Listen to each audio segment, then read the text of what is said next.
Hello, I welcome you all to this session. In this session, we will be discussing about air brake systems that are used in a heavy commercial trucks. As I said, the heavy commercial truck, there are many variants available in the current market. But what we are trying to discuss here is the fundamental system that are available in every system. This system is called dual line air brake system. It is basically worked with the air pressure. In light motor vehicle, the brake system have been designed to operated with hydraulic system. In case of heavy commercial trucks, it is so designed to work in a air brake system. Let me introduce the components of the dual line air brake system. We receive the compressed air source from this pipe. In a real vehicle, there will be a compressor to supply the compressed air to the system. This is the add-on we install on this display board. This will not be available in a real truck. It's a water separator cum filter. Now, this is the unloader valve. This is as the governor. Number 3 is the main reservoir or the input reservoir, and 4 is the primary reservoir. It stores the compressed air for the application of rear brakes. 5 is the secondary reservoir. It stores the compressed air for the application of front brakes.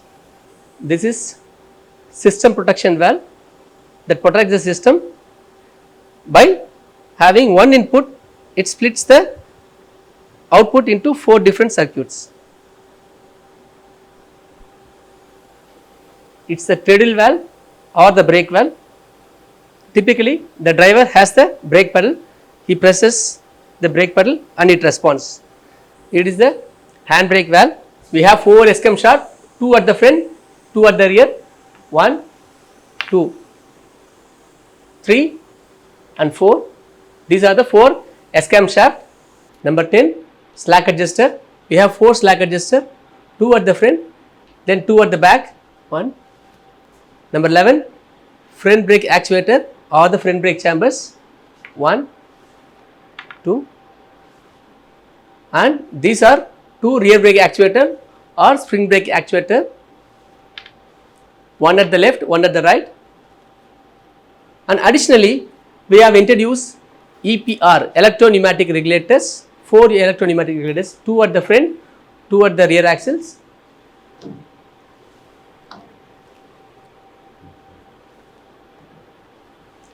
And pressure gauges and shuttle valve.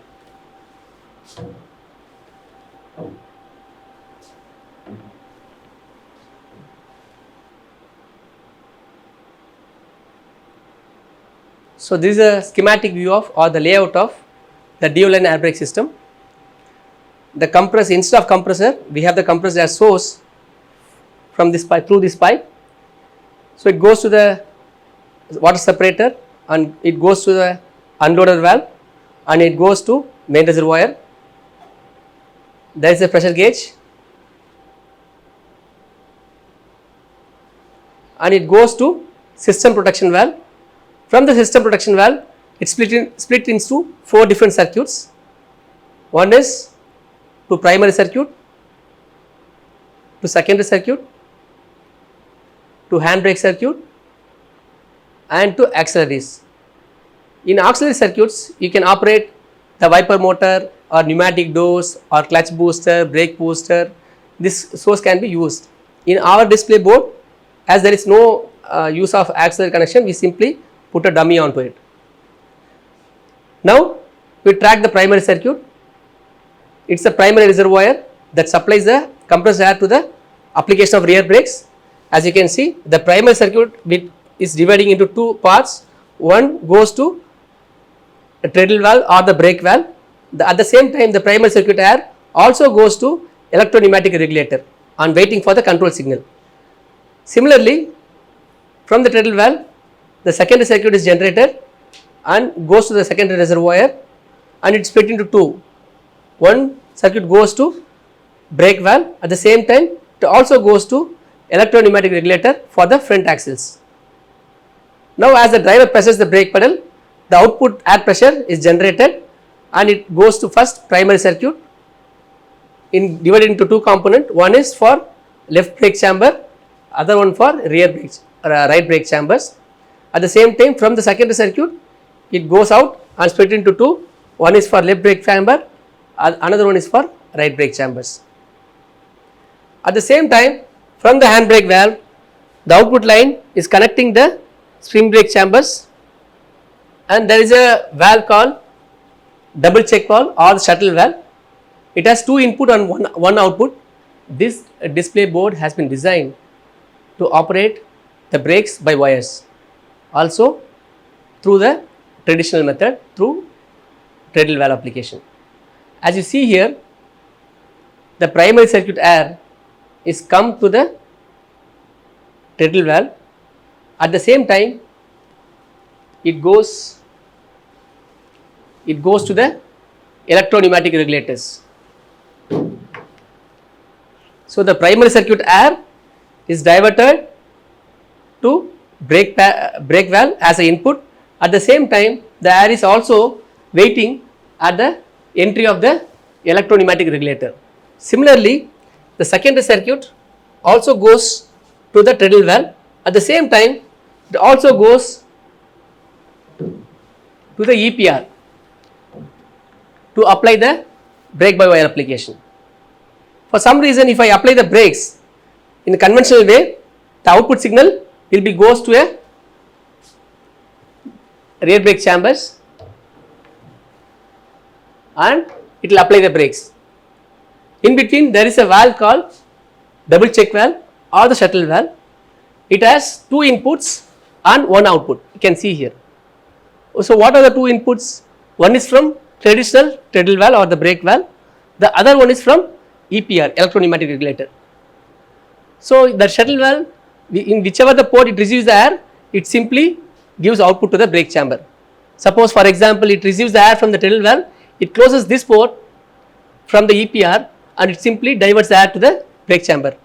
Otherwise, if it receives the air from the EPR, it closes the Treadle valve connection and it simply allows the air to pass to the brake chamber. So this display board is in this display board we can apply the brakes through wires or the brake valves. This is unloaded valve. This is the valve that controls the system pressure to a set value. Suppose we wish to maintain 8 bar pressure in the reservoir, then this takes care to achieve the 8 bar pressure, and as the set pressure is reached in the reservoir, this simply cuts the air pressure to the reservoir and diverting it to atmosphere. Then whenever the compressor runs, it simply allows the compressed air to go to the atmosphere. This system has 4 different circuits such as main circuit or the feeder circuit, the primary circuit is for braking the rear wheels, the secondary circuit is for braking the front wheels, the handbrake circuit or the emergency brake circuit in case of any emergency or to park the vehicle in a gradient. Let us see one by one. In the main circuit, along with the unloader valve, there is an air reservoir. Then the pumped air, the compressed air would travel here to the system protection valve. Why we call this valve as a system protection valve?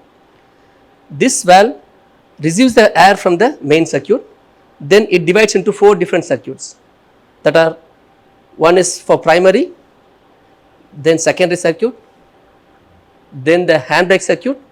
Now we are not using here the 4th circuit, that is for auxiliary circuit. You can operate the air horn or the wiper motor or the air operated pneumatic doors, etc.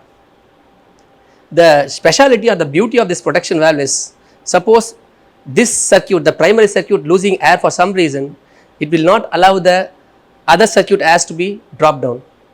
Suppose now all the systems are at 0 bar, there is no compressed air in the system. Now I am going to fill the system with the compressed air. Let us see what is happening here. At the same time, this pressure gauge indicates the pressure available in the main tank, and this pressure gauge indicates the pressure available in the primary circuit, This pressure gauge indicates the pressure available at the secondary circuit. Now I am going to allow the compressed air into the system. Let's see what's happening. I request you to observe this pressure gauge.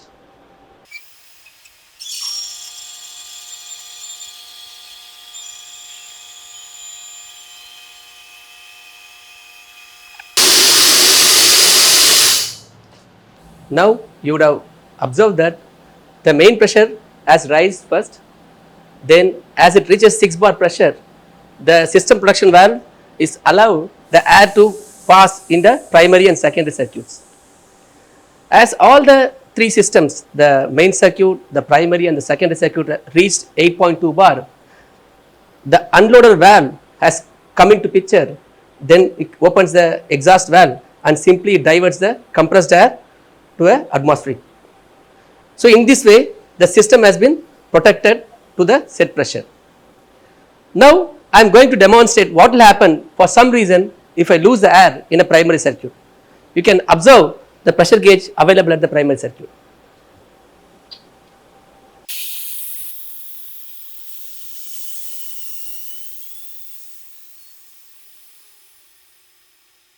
In the air from the primary circuit is completely evacuated. As you can see, the pressure gauge has reached to 0 bar pressure. At the same time, the system protection valve would be allowing to drain the main circuit pressure till the 4 bar pressure. Beyond 4 bar, it will prevent this, it will separate the main circuit from the primary circuit so that the further air will not be escaped from the main circuit. As if I could apply the brakes, still the secondary brakes will easily work. This is the speciality of this system protection valve and the dual line air brake system. Again, I am going to develop the pressure in the primary circuit.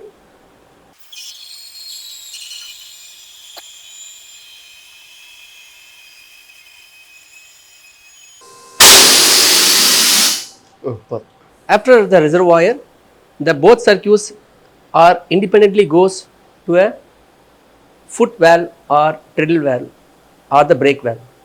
This is the valve is typically operated by the driver.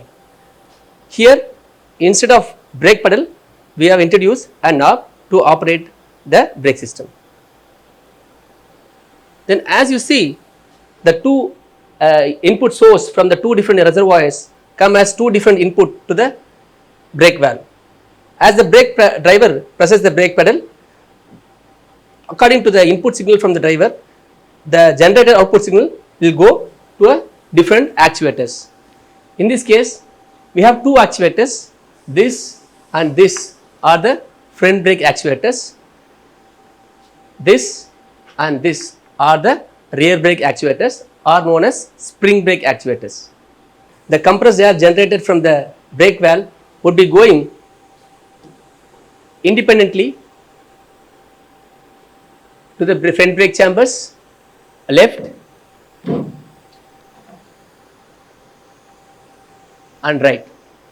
These two are the front brake chambers. Similarly, from here, this line it supplies the air to the rear brake chambers.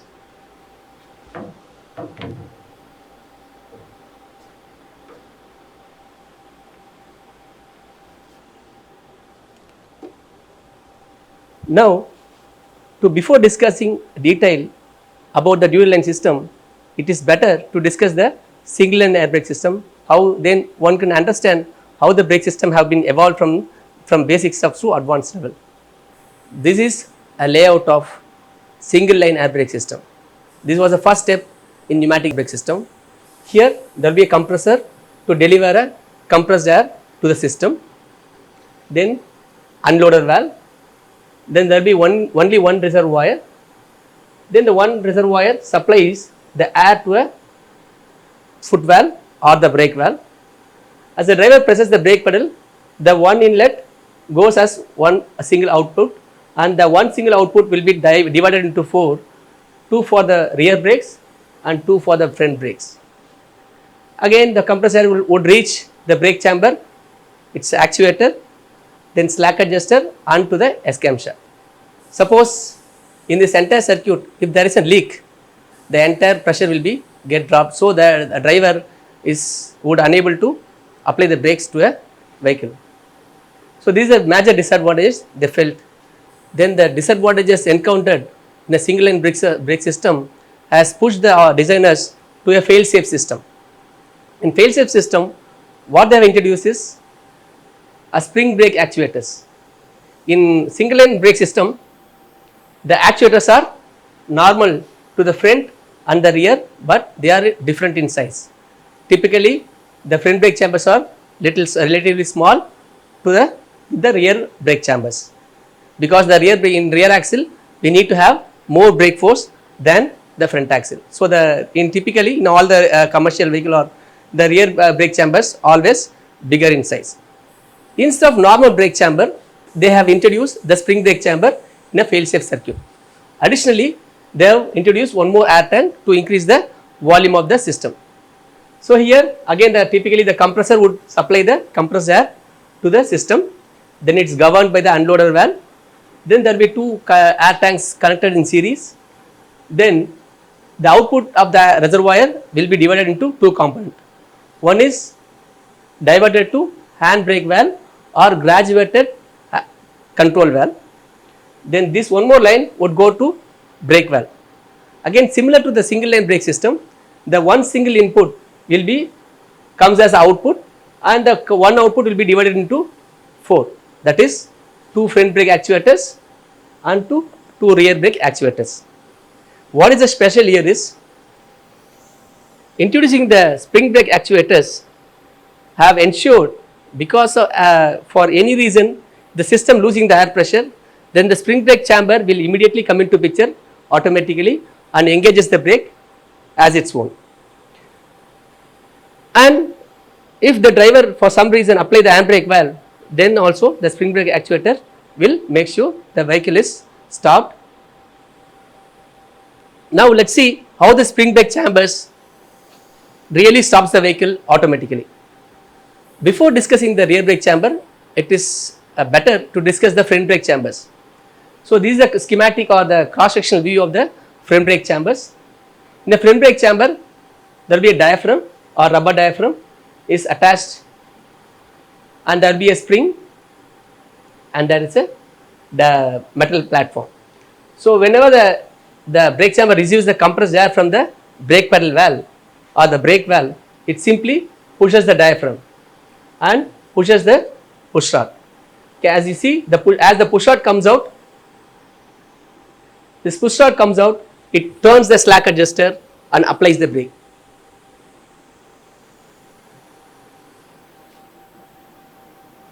So there is a comparison. So before applying the brakes, the brake chamber, the parts will be looking like this.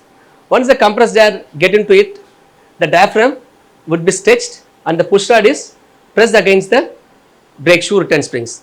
This is how the front brake chambers are typically works. If you see the arrangement of the front brake chamber, as the front brake chamber pushes the push rod, this is the item known as slack adjuster. The slack adjuster is moving in a rotational fashion.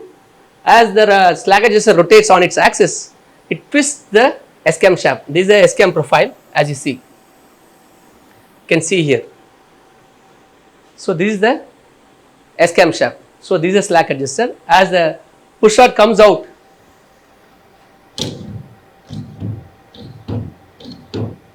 it simply, the S-cam shaft is simply pushes the rollers outward and it rub against the rotating brake drum. In this case, this is the rotating brake drum, the black one. The brake drums are attached with the wheel, tire. So whenever the tire rotates, the brake drums rotates along with the tire. The brake shoe are static components that are fixed on the axle. So on the rotating drum, the static friction shoe will be rub and applies the brake force, and it tends the brake drum to stop it. This is how a drum brake system will work. Now we jump into rear brake chambers. So this is the schematic or the cross-sectional view of the spring brake chambers. So this is the spring brake chamber. As you see, there are two different circuits comes to the spring brake chamber. As when compared to the front brake chambers, in front brake chambers there is only one line that is coming from the brake valve. In case of rear brake chamber or the spring brake chamber, there will be two lines coming to it. One is from the brake valve, the another one is from the hand brake valve. Okay. Again, the push rod, slack adjuster, S-cam shaft, brake drum assembly remains the same to the front and rear. The only thing is it has two compartments and two inputs. We will see how it works.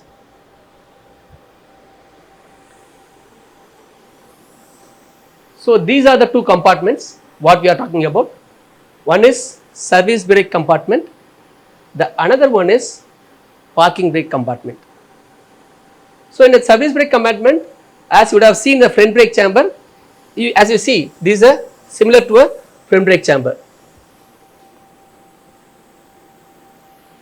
This is a front brake chamber. So the same mechanism is kept at the rear brake chamber also. In addition to that, there is one more compartment called parking brake compartment. Let's see what's happening. So there is a high tension spring kept inside the parking brake compartment. This high tension spring is always exerting the force on this piston, the purple color one. These two are mechanical component. As the spring try to push the piston, you can notice that the compressed air from the handbrake valve is diverted from the reservoir to this compartment. The compressed air makes sure the piston would be always arrested against this wall on the left hand side against the spring tension. So the spring is always get compressed because of this air pressure available at the system. You can imagine if I release the air pressure, what will be happening here? Simply the spring exerts the opposite force and the spring force will pushing the purple color piston towards the right hand side. As you see here, the purple color piston, it is sitting against the diaphragm. For any reason, if the piston travels to the right, it simply pushes the push rod. As you would have already seen, if the push rod moves outward, the brake will be get applied. So this is the basic work how the rear brake chamber works.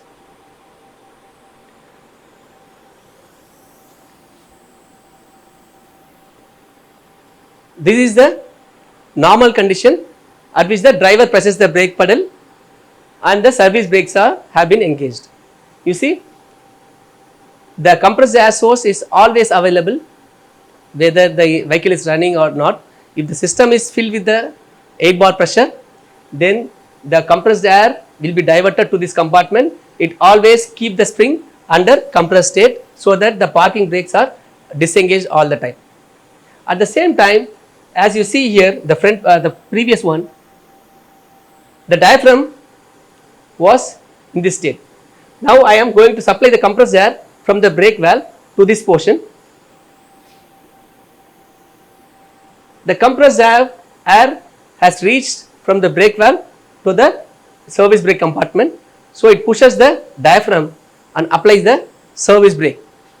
Now still the parking brakes have not come into picture, only the service brakes are engaged. Now as the driver leaves the brake pedal and the spring tension will make sure the diaphragm on the push rod goes to the previous state. So this spring tension and the brake shoe return spring tension will make sure the push rod reaches its old state, then it will push the whatever the available air will be go to the atmosphere. Now for some reason we lost the air, meaning the air from the system has left for some reason due to rupture or whatever the reason may be. So the compressed air source, whatever was keeping the pressure spring towards the left, is got emptied. So the compressed air is slowly leaking out, meaning the spring force dominating this pressure, then it slowly pushes the piston.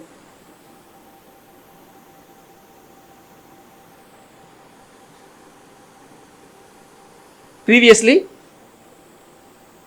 the piston was here at the left hand side wall. Now due to there is no air pressure, the spring has moved the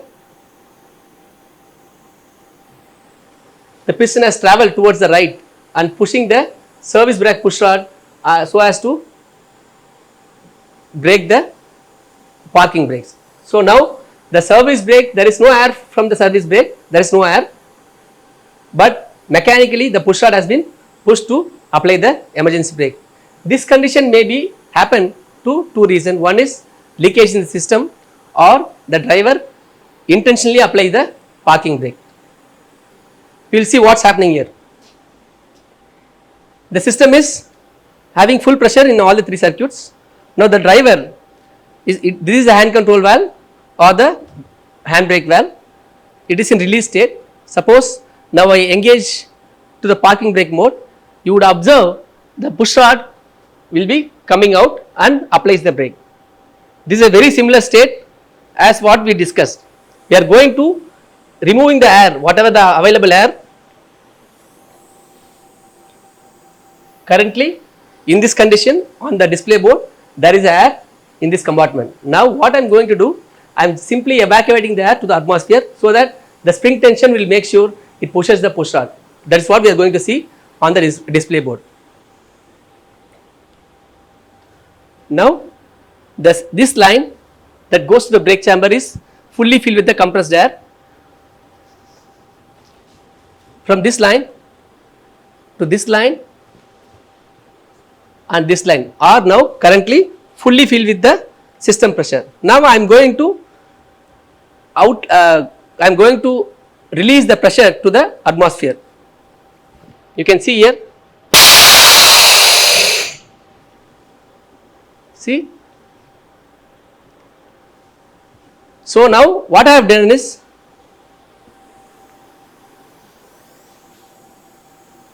I have simply removed the compressed air from this compartment so that the spring has got extended and it has pushed the push rod mechanically.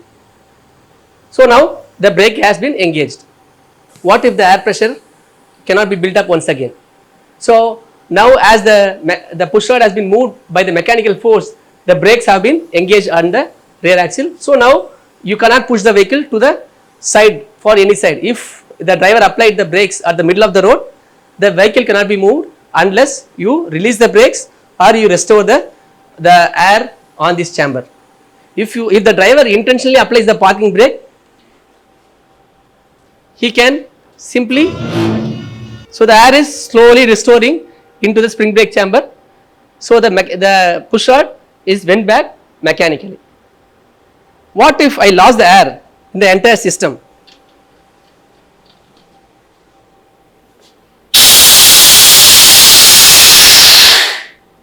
So I lost the air in the main reservoir.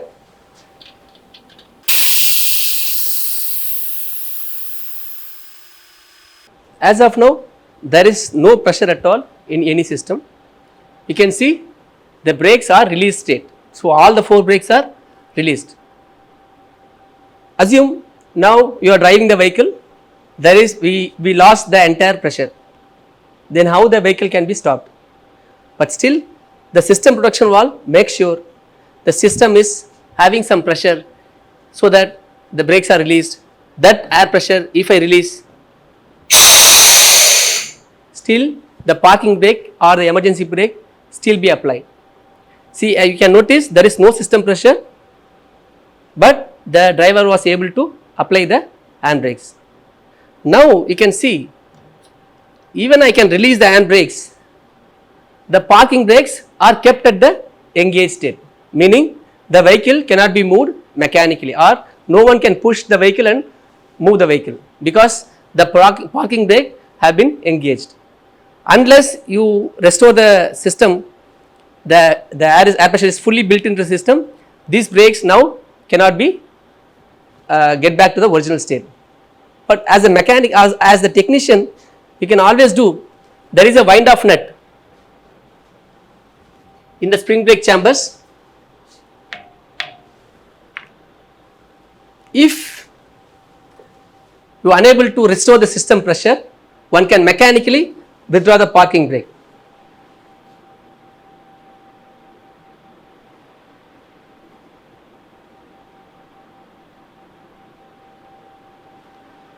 You can see here. Now, previously the piston was at the right extreme point. There is a nut and the piston. The bolt, this is a yellow color and it's a bolt, pressure bolt. This is threaded at the housing. You can imagine as I screw the bolt, that bolt tried to come out. As it comes out, it will bring the piston also along with this, so that the piston is mechanically compressed and the push rod is getting back to the original state, so that the parking brake will be released. You can see wind up bolts retrieves the spring, retrieve the piston mechanically towards its left hand side and compress the spring, and it releases the parking brake. So now the technician can push the vehicle to a roadside. This is how the spring brake chamber works. As of now, there is no system, no pressure in the system. Now I am going to develop the system pressure once again.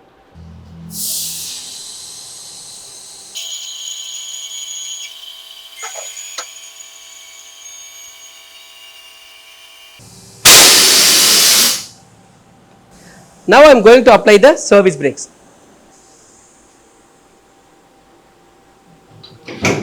As you see, all the 4 brakes, service brakes have been applied. As the driver releases the brake pedal, you see, all the service brakes released and the push rod reaches its old state. As we discussed earlier, for some reason I lose the air in a secondary circuit alone.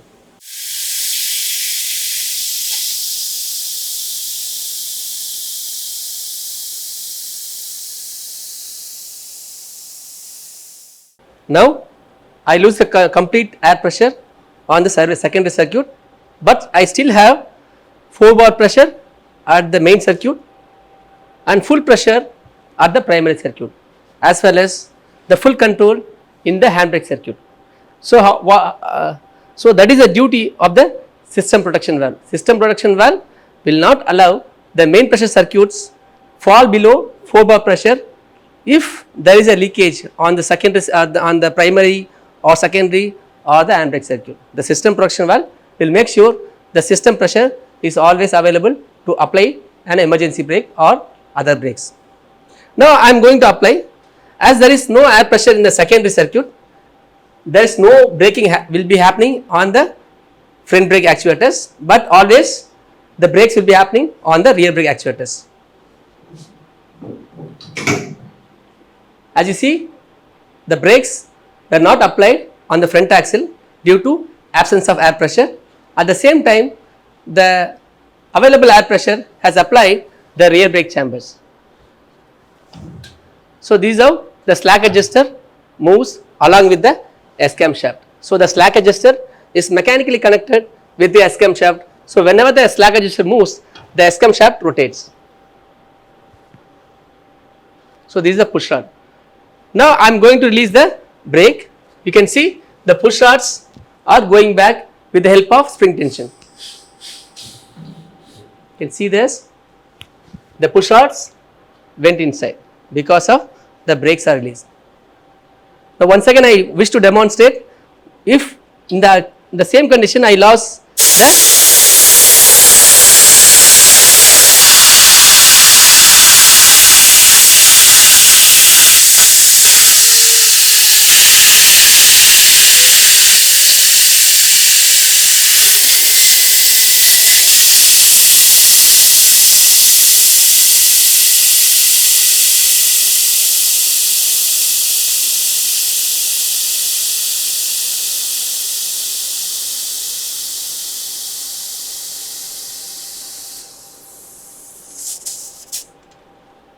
as you see, currently there is no air pressure in the secondary circuit and in the primary circuit, but the system protection valve has make sure there is always minimal pressure maintained on the third circuit, that is main circuit, as well as in the handbrake circuit.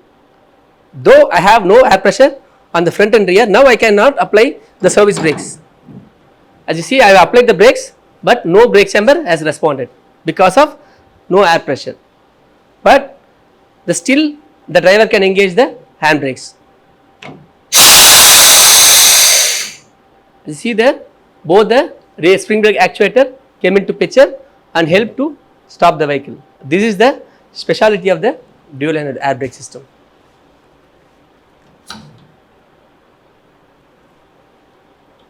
As you see, though the main circuit has 4-bar pressure, the parking brakes are still engaged after I release the parking brakes.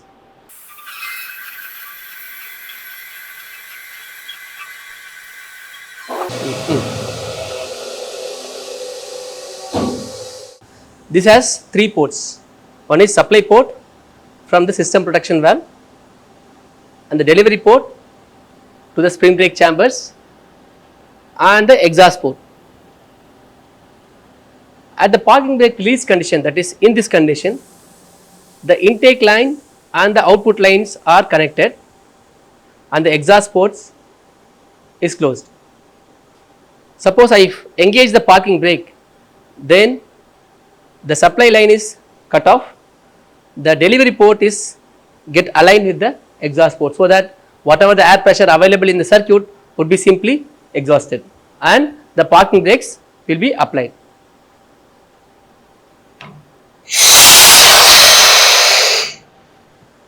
As you see, the parking brakes now have been engaged.